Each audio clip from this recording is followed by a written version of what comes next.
Assalamualaikum warahmatullahi wabarakatuh. Perkenalkan, nama saya Laila Ali, NIM C1B025141 dari Fakultas Ekonomi dan Bisnis Prodi Manajemen. Di sini saya akan menjelaskan mengenai apa itu ilmu ekonomi mikro dan juga ilmu ekonomi makro. Sebelum mengenal apa itu ilmu ekonomi mikro dan juga ilmu ekonomi makro, terlebih dahulu kita harus paham apa sih ilmu ekonomi itu.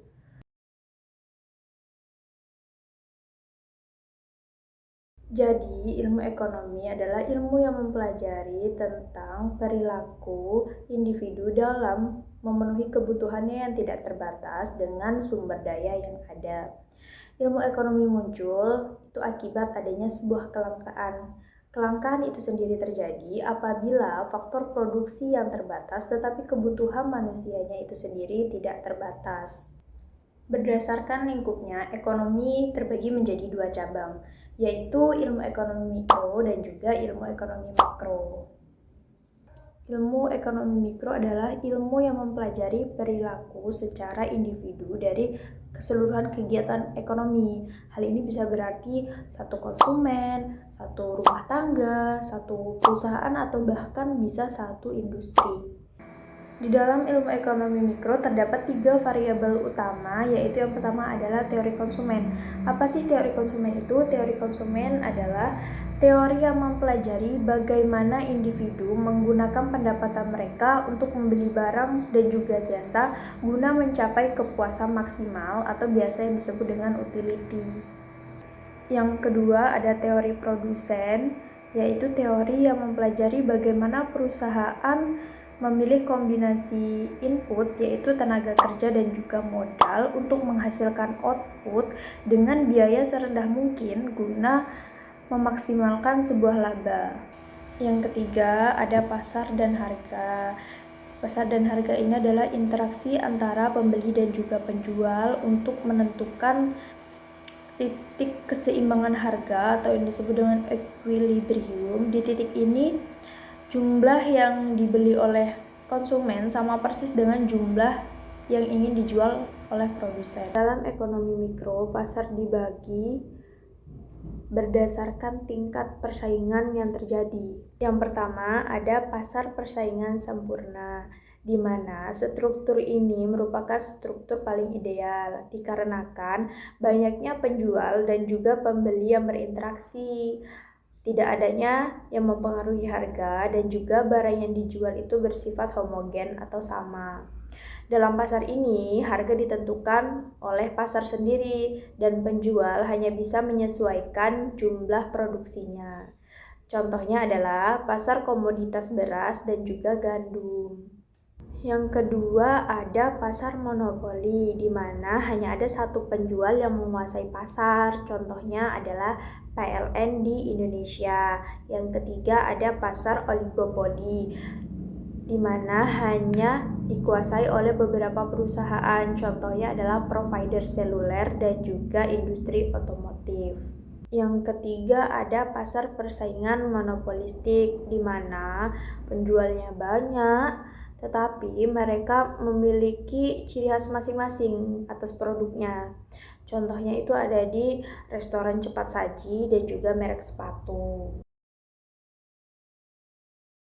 Jika tadi ilmu ekonomi merupakan ilmu yang mempelajari tentang ekonomi secara individu dan juga perusahaan, maka ilmu ekonomi makro adalah ilmu ekonomi yang mempelajari tentang ekonomi secara agregat atau keseluruhan yang diatur oleh pemerintah. 3 variabel utama dari ekonomi makro yaitu ada PDB, inflasi, dan juga pengangguran. PDB atau produk domestik bruto adalah ukuran yang digunakan untuk mengukur besarnya ekonomi di suatu negara dalam satu periode tertentu.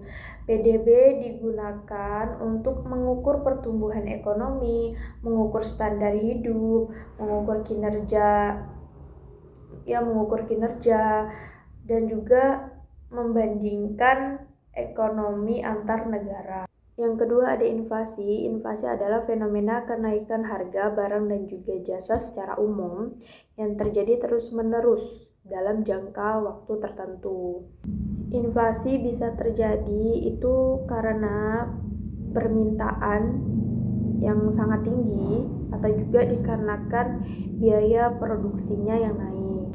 Yang ketiga ada tingkat pengangguran, di mana mengukur persentase angkatan kerja yang tidak memiliki pekerjaan tetapi dia aktif mencari kerja.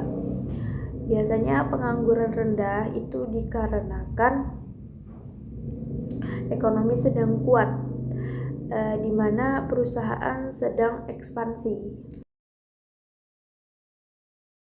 Perbedaan antara ekonomi mikro dan juga ekonomi makro.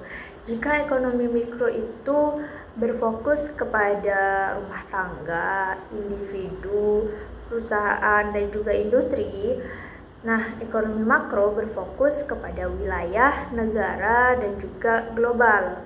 Selanjutnya, variabel utama dari ekonomi mikro dan juga ekonomi makro.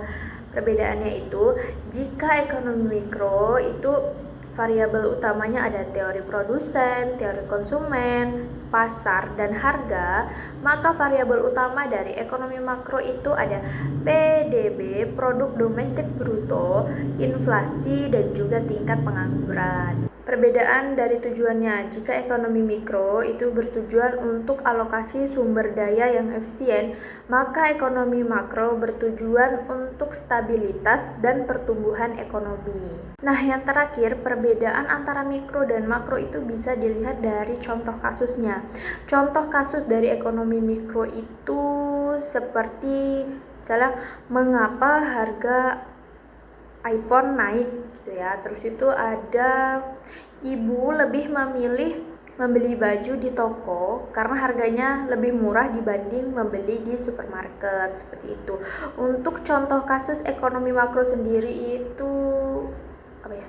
Ini mengapa nilai rupiah melemah terhadap dolar, seperti itu ya guys. Sekian penjelasan saya tentang apa itu ilmu ekonomi mikro dan juga ilmu ekonomi makro serta perbedaannya.